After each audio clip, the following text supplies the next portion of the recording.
Hello, welcome to TLC time, and again to Yellowstone National Park. I would like to speak to you about ROI, return on investment. So let's talk about the return on investment when I come to the park. I typically spend 8, 10, 12 hours here in the park. And on those days, those long days, I typically see, or I have seen in the past, 5, 6, 7 wolves, 9, 10, 11 bears, my average being sort of 9 or 10. And those are big days. Those are big days, but it's a time commitment. And what I get in return for that time commitment is the yield of seeing the fantastic animals. That's the return on investment for my time. What I want to talk about is the return on investment for words.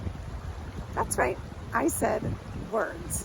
You know, my accountant friends out there are going, what? Return on investment for words? Yes.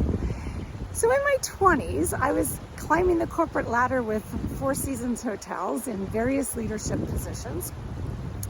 And another luxury brand decided around that same time that they would have everybody use a handful of the same words over and over again during their providing service, regardless of the role that the individual had. Whenever they ran into a guest, there was this set few keywords that they were to use.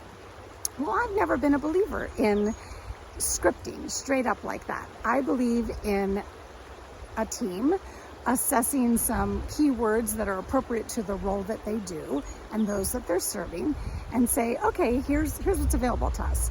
These words, these phrases, and now when appropriate, I'll choose the right words. And I'll choose them based on what's in my heart. So what's the return on investment? Or how do you measure what's in your heart? How do you measure care and concern and empathy and appreciation? How do you measure that?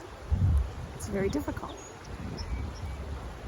And that what's in my heart is what leads me to choose the right words. So when I come from a place of care and concern or being of service, that's something that's in my heart that causes me to have particular word choices, or empathy, maybe someone's grieving. Any one of those things that's in my heart leads me to choose words that actually have a return on investment. That word costs me nothing. I felt it, I said it, or the phrase, I said it as appropriate with the individual I was with, and there is a return.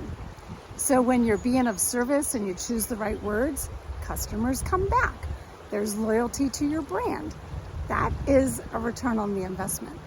When we give very specific recognition to our employees that's connected to the values of the organization, that return is that they're more engaged.